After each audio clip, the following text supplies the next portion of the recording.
Imagine AI can actually take those 20 years and make it 24 hours or an hour or 5 minutes where it's learning.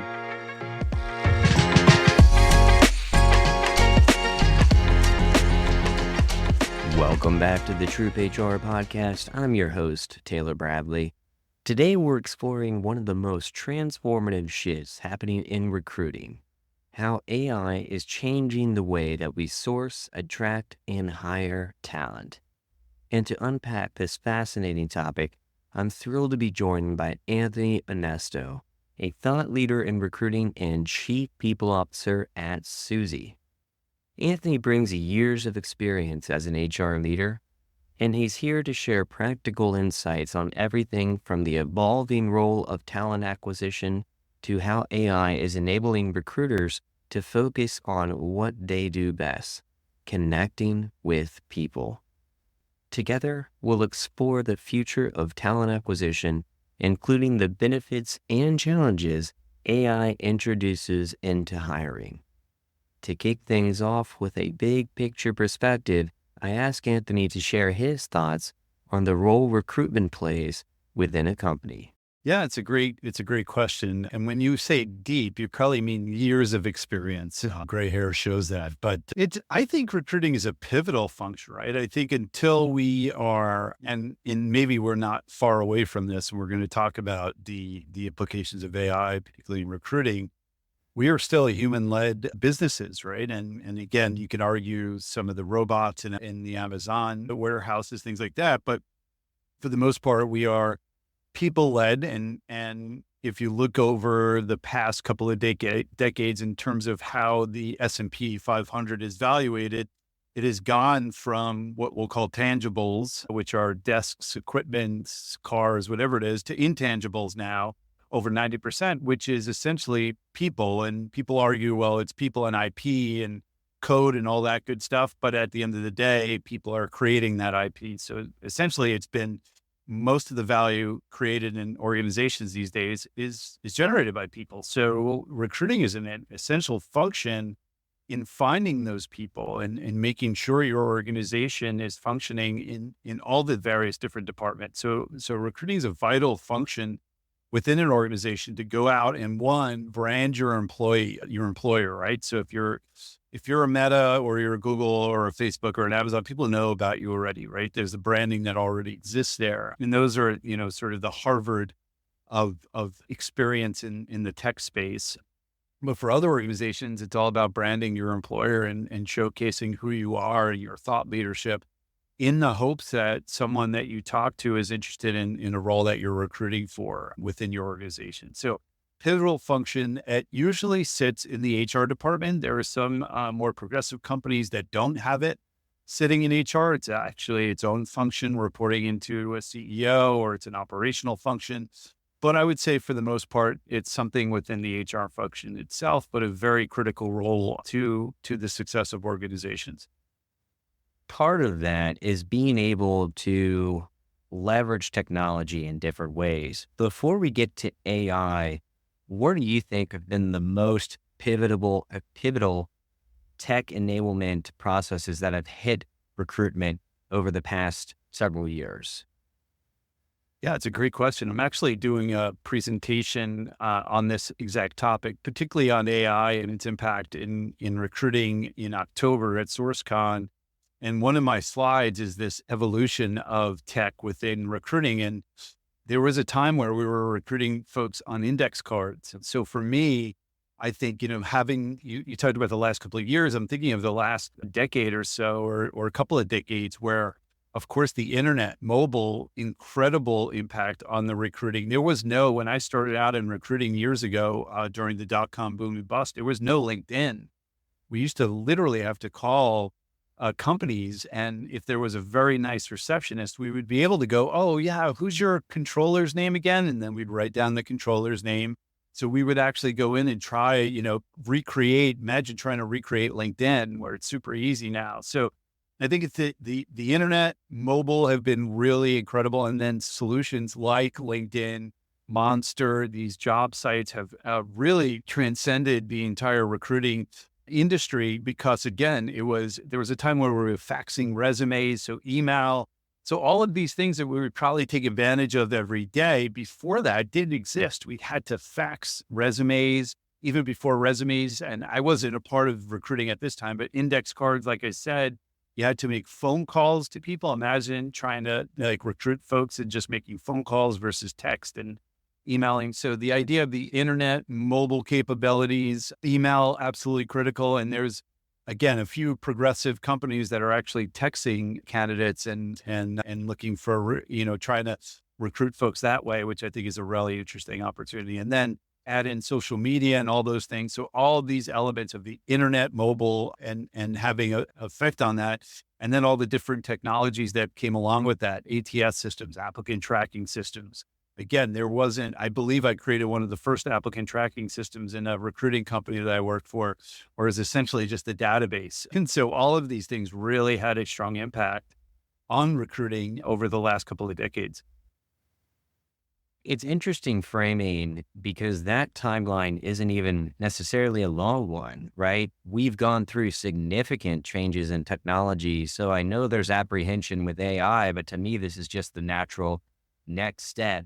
I will shout out that my first recruiting job that I had, I was recruiting paramedics, and they would print out the resumes. I would get a stack of resumes delivered to my desk from the ATS. So I'd like to say it wasn't that long ago, but this was like a decade at this point. So I feel like I'm getting further and further away from that. It wasn't long ago. We sure are. So now we've entered the world of AI, which seems to be exponentially growing. What is some of the cultural or change management aspects when you're dealing with humans? What are the apprehensions you're feeling or hearing from the recruiters that you work with?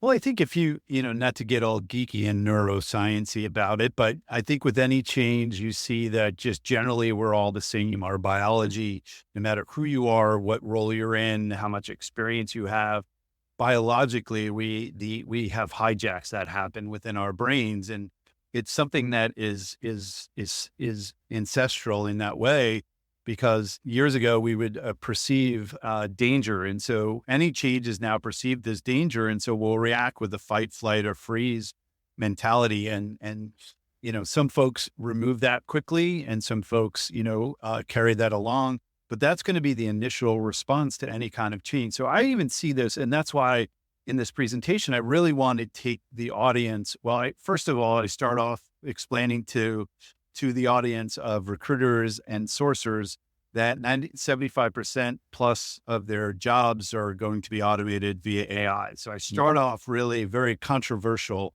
thesis that I have. And in fact, my real thesis is that it's going to be more than that, which is why I put the plus side on it.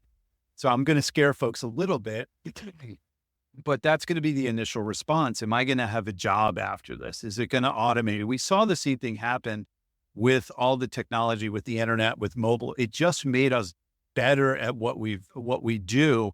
And there was a great book, and all this AI stuff's coming out now, but AI is not new, as you probably likely know. It's been in the works for decades now. And there was a book called Race Against the Machines that was written by two MIT economic professors. And they wrote it because 10 or 12 years ago, IBM Watson beat Ken Jennings in Jeopardy, and the world freaked out. And they said, all right, the machines are going to take over. Sounds kind of familiar, right? This is 12 years ago where history repeats itself. And they went out and said, all right, who's going to win, right? Is it the humans? Is it the machines? And they did research. And what they came out at the end was, it's not, machines are going to be good at certain things. Humans are going to be good at certain things. It's the combo of those two. And that's really the love story that I like to tell about these things. But so I think there's going to be, with any kind of change, this immediate reaction. Again, it's biological. We have to respect that as we think about changing these things, and expect that people are going to have these reactions, but eventually they do come around, and then it becomes part of their norm and their customs, and they see the potential of these things. And so that's going to be the initial reaction. Folks are going to be worried about their jobs. How is this going to replace me? Which is always the fear people have. And so we have to be very thoughtful in how we roll these things out and bring them into the conversation. Because as you know, and I know you do a lot of work at AI, human in the loop is a critical factor in making sure that there isn't, scaled bias. If you read the book, Weapons of Math Destruction by Kathy O'Neill, that would scare the hell out of you. if you're looking at AI solutions. So you definitely have the human doesn't go away by any means. They just get better. Exactly. If we consistently get the question, is AI going to replace jobs? I do think it will disrupt the job market, but I would better frame it as it's going to replace tasks, and it's going to be a question of opportunity cost. Is it's going to Right. eliminate those things that recruiters spend a lot of time on, away from having an opportunity to spend more time to have build human connections, right? So there's so many different aspects of recruiting that's just a bunch of unstructured data waiting for AI to improve. What areas specifically in recruiting do you see the most upside for an AI use case?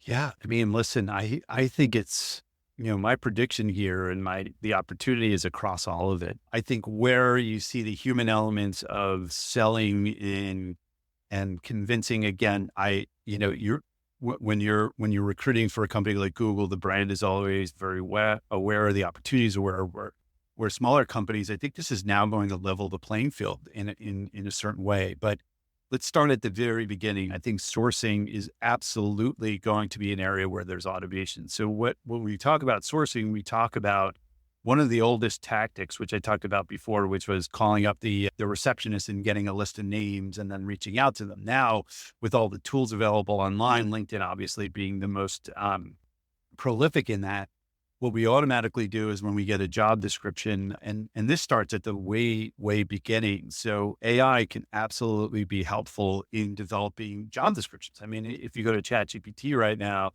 and, load it with a bunch of your information and context of your brand or maybe previous job descriptions, it does a pretty good job of getting you to a good place on a job description. So some of those basic things, and I like to say, we're no longer creators, we're editors now. So instead of you spending, an hour trying to put together a job description, and we know how managers are pretty terrible at that.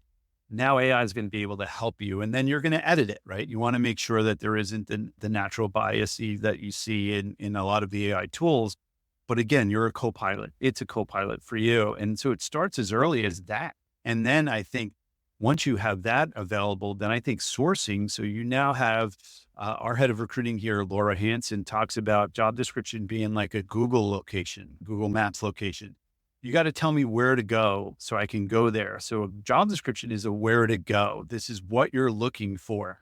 And so now thinking about loading that up into an AI solution that then goes out to LinkedIn and hopefully other places that it's scraping, maybe it's proprietary databases of contact information, all this sort of thing, and is now taking that job description and looking at what are the needs that you have within this job role and surfacing back names to you. So now it's doing the sourcing. And by the way, 24/7, 365, always on with AI. So for me, the sourcing element, the very first stages of the job description, the job analysis, the competencies, all of that can be co-piloted by AI. But to me, the exciting part is the autonomous nature of what we're going to see with a lot of the AI agents that are coming out. I actually just became advisor to a company called Sprouts AI, which actually has an autonomous agent that goes out and does sourcing based on job descriptions. And it actually has a co-pilot that sits along the entire process. So for me, very beginning, I could talk about hours, and I'm actually going to in October when I present that. It's going to have a huge impact across the whole line of recruiting processes. That is fascinating. I can certainly empathize with people leaders taking forever to write a half-baked job description. And that to me really stood out as something that, again, it's a great use case to present to the recruiters of this is here to help you, right? The other framing that I share with my team quite often is AI is there to complement your knowledge and voice, not replace it. And so you do bringing it back to your first point, need to be that human in the loop to make sure that you're doing those factuality checks or putting something online that's reflective of your brand to begin with and not something that clearly looks like a robot wrote it. The other things that we see, I'll ask you about a parody video floating around. There's this video, it has been proven to be a parody, where someone puts a phone on their screen and it's an AI chatbot listening to the recruiter ask the question and then prompts the candidate of what to say to sound like an engineer, even though they're not an engineer, or something along those lines. With that in mind, I've been repeatedly asked by leaders, how will you tell in the age of AI who is actually an expert and who's just using AI to give you the right answers? Yeah, well, it's a thing, right? I see it often in recruiting, not specifically within Suzy when we're doing recruiting, but I hear recruiters talk about having interviews with someone that is not necessarily the person that's going to do the job in this kind of ghost interview kind of situation. And in fact, when I talked to the CEO of Sprouts in an interview, he talked about a world where AI's, you have your own AI and it talks to the company's AI, right? So there's a world where, have your people talk to my people kind of situation, and that's AI. Yeah, I mean, that's a difficult one. I mean, there are always these different signs, right? If you just go to ChatGPT and you ask it to write a blog post for you, there are telltale signs of AI, and now there are solutions that are coming out. So I think, the world has been dealing with fraud for quite a while, and AI obviously has proliferated fraud to, extensions where, the communication that we used to see in terms of sending money to Africa would have spelling errors and other things. And so that was an immediate, easy way to identify it as spam. We're going to start seeing as we go along these identifiers, whether, it's using the word delve a lot. If you go to ChatGPT and ask it to write a blog post, you're going to delve into a lot of things. I don't know about you, but I don't delve into anything. So there's going to be ways to be able to do it. I think LinkedIn has started, with their identification. I think that's going to be a huge thing for a lot of folks to make sure that you're identifying your information.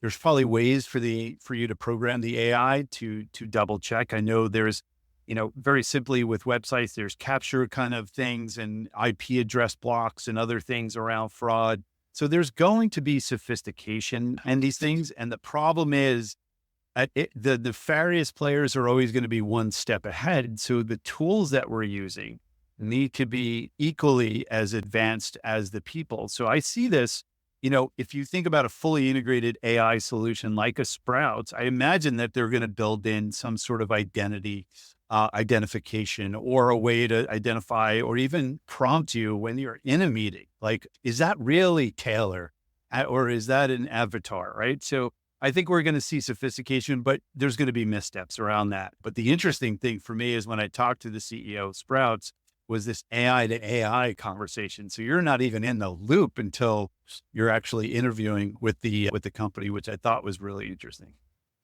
That's a really fascinating use case. There are many times where we've all, I'm sure, applied to places thinking this is going to be great. And then you have that conversation with the recruiter. And, oh, maybe I'm actually a fit. So it sounds like it would take care of that conversation to say, actually, this place would be great. This place I know you would love to work at, but it doesn't seem like that would be a fit. Is that generally the vibe of what that would be? And it's both sides, right? So if you think about the AI sitting and the thing I talk about with AI, and I want to be clear to listeners, I robbed a Kanye West quote when I say this, but AI isn't everything, not having it is, right? So at this moment in time, although I am an optimist, I realize there are flaws and there's going to be flaws with any new technology. We saw it with the internet. We saw it with mobile. There's going to be flaws in it. And that's why having the human in the loop is important. But yes, what will happen is over time, it's going to get to know you. It's going to get to know the job and the people on the other side at the company, because like a Zoom session, there's so many AI tools, Otter and all these other tools that join your Zoom sessions now, and they're note takers. Now you're going to have an AI co-pilot that's, sitting on your interviews. And so as a recruiter, and this is when I talked to Laura for my presentation, I was like, and she's a rational optimist. And I was like, tell me why it wouldn't work. She's like, well, there's a nuance. Like, I've been doing this for 20 years. I'm like, yeah, but you learned that. And so when you first started, you didn't know what you know today. Now imagine AI can actually take those 20 years and make it 24 hours or an hour or 5 minutes where it's learning. So on both sides, and then on the candidate side, it's going to learn about your preferences, right? So as you're clicking and you're like, yeah, I interviewed and it was on the interview with you as well as the recruiters, and then it's AI all over the place, but it's learning from your reaction, right? Maybe it's even reading your facial reactions and coming back to you and saying, hey, I don't think this is right for you, even though you're saying it's right, your facial expressions. So that's super advanced. I'm getting way ahead, which I usually do, but it's the idea that, yeah, it constantly learns. And then imagine, you know, there's a risk here for executive search and recruiters, right? Because if I have an AI solution that's out there always looking for me, it knows me better than those folks. And frankly, that's one of the problems with most recruiters is they don't intimately know their candidates because they're trying to just trudge through a lot of things. Not all recruiters. There's some really great recruiters out there that know who you are and know what you want. But now if you think there's an AI co-pilot that helps you, they're going to know exactly what you want because you're going to be feeding it information as you go through interviews.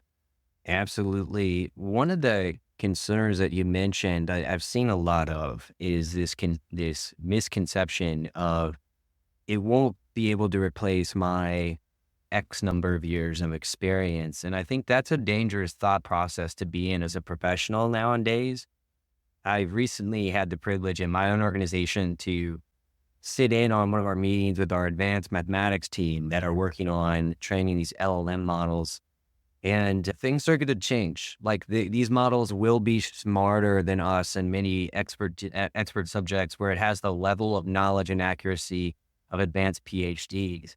So the way that I would encourage listeners to address that thought process, it's okay to have, is, hey, how do I match my years of experience with the capabilities of an AI to empower both, right? That's, I think, the balance that we need to work towards. Now, you mentioned the other side of the equation, and to pull off ChatGPT, I want to delve into that topic for a minute here. If you want to delve, right? we can delve. You actually don't even know if I'm an AI, to be fair. But the question I have is, we've talked a lot about what recruiters can do to utilize this. What about candidates? What are some good use cases right now that candidates can use to help them in an interview process?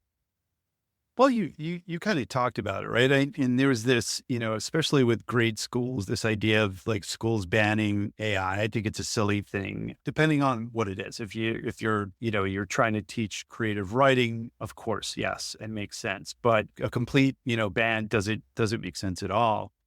It's in the same vein, the preparation, right? The ability to, one of the things that I think I wrote a book about Gen Z. They're really good at research because they've had the internet, right? They've had mobile phones since they were young. And so their ability to look for information. Now think about that in an advanced way where you can go to whatever solution you want, whether it's ChatGPT or something that, maybe even like a Perplexity. Not that I'm advertising for any of these platforms, but Perplexity allows you to do online research, right? Is it perfect? Of course not. But you can do these things. I know I think it was the CTO of HubSpot has created agent.ai. You can actually put in a company name and it will go out and research the competitors of that company. Imagine now being more equipped for interviews than you ever been. You have this endless, and back to your point, just at when you were talking about recruiters in the 20 years, the problem is with recruiters that have 20 years experience, it's their map of 20 years, right? So, and that's limited. So my 20 years of experience, even though it's vast, is limited to my own in neuro-linguistic programming, a different NLP. They talk about maps and it's like just your experience. And so you see the world in this way, it's your map, where with AI, unlimited, right? And then you're adding to that with your own map, right? Your own context. Contextual AI is going to be super important in this future. So back to the candidate, now it has context about you. And so even before you go into the interview, it's going to be that kind of co-pilot that's like, and hey, you're going to go in and go, I'm really interested in this role. And it's going to come back and go, you sure? Because all the things that you said you really love, I've done some research and a lot of the signals that I'm getting is this is not a great match. Well, still, human in the loop. Yes, override that. I still want to do it. But then it's going to learn about that. So I think there's a ton of opportunity in the future. But right now, preparation, research, throw it into chat, prompt into a chat GPT. I'm interviewing at this really awesome AI company. I have to talk to this person, Taylor. I'm pretty sure he's human. The job is this. I'm going to upload the job. This is my experience. I'm going to upload my LinkedIn. Give me 5 to 7, relevant strategic questions about, what I should ask in this interview, right? So it now, again, is it cheating? Yeah. I mean, I think people could probably come to these questions if they sat down and thought about it. But now now you become an editor, you're like, all right, yeah, you know what? I don't really like that question. It's not relevant. And you go back in and say, I don't like that question 3. I really want more focus on the outcomes of this role and all that sort of stuff, or where the company's heading. Can you, give me another question? And so now it's this co-pilot that sits next to you, at least for now. The future that I'm talking about is hopefully, it's probably 6 to maybe 9 months away. Although you're in the thick of it, so maybe it's a lot sooner than that. But at least for now, there's a lot of preparation you can do in the interview. I wouldn't go so as far as like having the chat GPT voice enabled sit next to you and then answer your questions for you. But that is another reality that's probably not too far away. We did try that to mimic the parody video. The problem is the latency right now is by the time that GPT would think about it and give you the response, it's going to look like you'd pause for like a minute. So maybe the change. Once you get the LLM to be much smaller and you could just leave it on the phone, then it'll hopefully be a lot quicker. I know they put one of our folks, I was talking to him the other day, he's a data scientist, and he talked about a project he worked on and getting a large language model into a drone, which is really interesting. So there's definitely opportunity. I know that getting smaller and more efficient and having it sit directly in the phone versus in the cloud is not too far away. Yeah.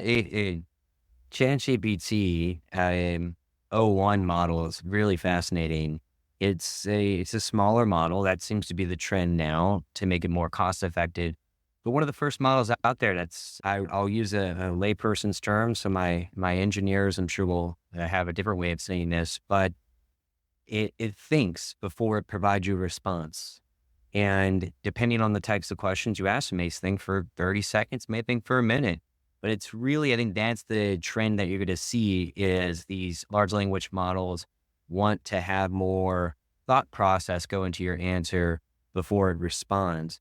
And I love that, if you don't mind me interrupting, because another today use case is built on what you just talked about, is what I would call a role play for an interview with GPT 01.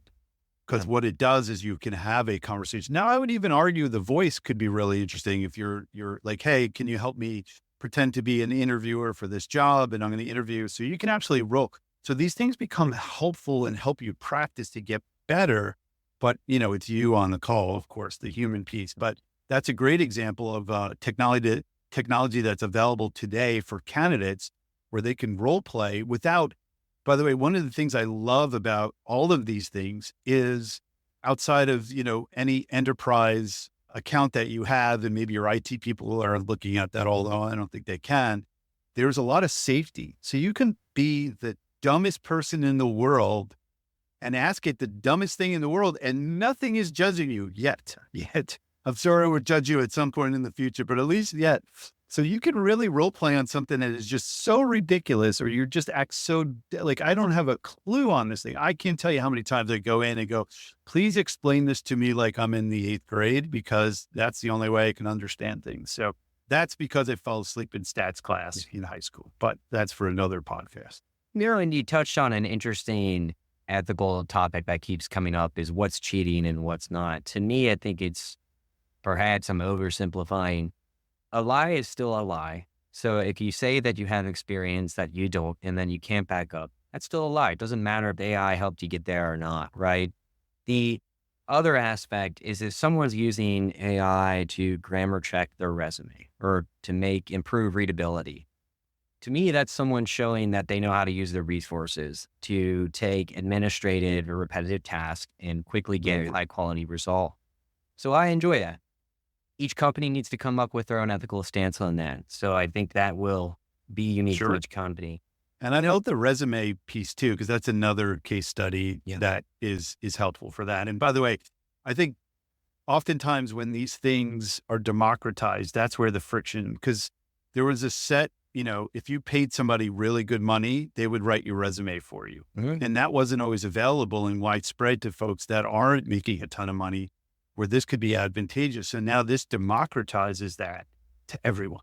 And to me, that is an incredible opportunity. And that's why I'll never, like you said, I'll never ding someone for doing that type of stuff. And especially as they try to, like SEO, companies been gaming SEO, organic SEO forever once they figured out that there's an algorithm to it. Same thing's happening here with candidates. So it's like you said, they're using the tools available to them. Exactly. Two final questions here for you. The first one, I'm gonna cheat here. It has two parts, right?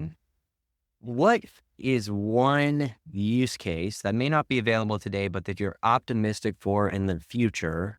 And then what is something that's concerning you right now with AI? So I want to get that contrast from you. One use case, I think it's that sitting on interview copilot. Now I'm cheating too, because kind of available, but with Sprouts AI, but it's not widely available. So it's, someone said it a couple of years ago, where they talked about, the impact of AI, and they referenced a professor grading papers. And so the human is grading papers, and until like paper 10, then they start declining in their own grading performance, because it's exhausting to grade papers, right? So, which is why, by the way, I always put my paper at the bottom of the list. Just kidding. So anyway, so the idea of having AI on your interviews, and not only sitting there listening, because as it's listening, it's learning the cues, it's learning how you're recruiting the questions, but it's also at the same time, and what I'm really excited about, because most people, Gary Vaynerchuk talks about the fact that we are all terrible at interviewing. We're all guessing and shooting darts in the dark. He might be right. But with AI, even though we put leaders through all this training, they're still not great interviewers.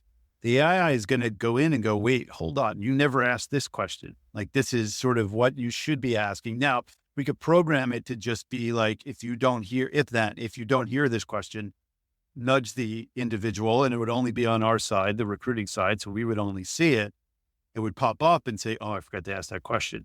Where I think over time, as it learns, it's just going to learn the right questions to ask, because it's going to look at your progress. So you met with Taylor, you had a great conversation, you hired him. That's all going to feed back into the system as a positive experience. So it's then going to learn all those elements, the way Taylor answered, the way you asked the question, all that sort of stuff. And now it's going to prompt you and learn and constantly learn, right? And then it becomes your co-pilot. I'm stoked about that, because again, I can't be on every leader interview, and I know within my heart that 30% of them are actually good. So that's a sad stat, unfortunately. And I've done a ton of training on this stuff. And I know for a fact, because we've had a candidate come in and they said, anyway, I'll leave that alone. So, and then I forgot the second part. Oh, what am I most worried about? Well, in the same breath, Taylor, you and I are sitting here, we're both white males. And so it's the scale of bias. So if I am bringing in your normal practices, and I have the AI sitting next to me, and your normal practices include unconscious bias, which we all absolutely have, and there isn't a check and an audit on that, and you're just hiring. I remember years ago, I worked for a company, and I was working with the hiring manager was the VP of engineering. He went to Georgia Tech. When I looked at his organization, how many people do you think graduated from Georgia Tech that worked with him? Pretty considerable amount. And so it wasn't like he was biased. If you went to Georgia Tech, where I went to, you must be brilliant. I'm going to hire you, right? So that's, and what AI will scale that, because it's learning and it's not checking itself on that bias because it's just saying, oh, you hired Taylor. Taylor went to Georgia Tech. So now what I'm not only going to do is I'm going to go and next time you open a job on this, I'm only going to recruit from Georgia Tech graduates, right? So it's that scale of bias. And again, Kathy O'Neill wrote a book on this called Weapons of Math Destruction, where she talks about the scale of bias. So that's my fear. Unless you have humans in the loop where they're going, oh my goodness, we've been hiring too many white men, too many females, not enough of, underrepresented groups, and having that correction available in these systems, which may not be thinking of that. Although the good news is there's laws in New York and other places that require these tools and hold them accountable to audit, which is a good thing. And I think that's the one thing that scares me the most. Yeah, the caution I would give to listeners is, always consult your legal team, always consult your technical team. When you're implementing AI use cases that could lead to adverse impact, it's really important that you consult experts on how to implement that effectively. You hit the nail on the head. The human in the loop is still a critical part. Even when my organization is developing these large language models, these frontier models, diversity in the types of engineers we get from across the globe is what helps make the model better. To have those differentiating point of views, bringing different cultural ideas and norms to the table really improves the efficacy of these models. Final question for you. Believe it'll be the easiest to delve into. If people want to get a hold of you, if they want to read your book or attend your upcoming session, can you plug where we can find those things? Sure, absolutely. Well, you delve into the internet and you can either find me on LinkedIn. I also have a website, anthonyonesto.com, where I post a lot of things. And the event is SourceCon in San Diego. I should know this, October 21st, I believe, 22nd, 23rd, which will I'll be scaring the crap out of an audience of recruiters and searchers, or at least in the first slide. So meet me there. Fantastic. Anthony, thank you for being on the podcast today. Thank you, Taylor. It was fun. Thank you for listening to this episode of the TroopHR podcast. If you enjoyed this episode, we encourage you to subscribe and leave a 5-star rating. If you would like to learn more about our community, please visit TroopHR.com. In the meantime, keep living the dream.